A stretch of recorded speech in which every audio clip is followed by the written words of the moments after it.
Dito naman tayo mga boss sa aming ibang mga purpose ng napier.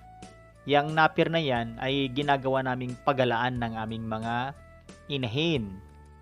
Pwede rin pagkatapos ng inahin ay ang sinusunod naming pinapagala dyan mga boss, habang lumalaki yung mga napier ay yung mga sisiw.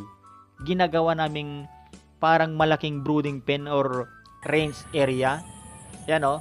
Pagka lumaki na ganyan, pwedeng pangharang sa matatalas ang mata at saka pwede ring pagkain ng kambing at napakalaking tulong po yan para sa mga lawin at agila.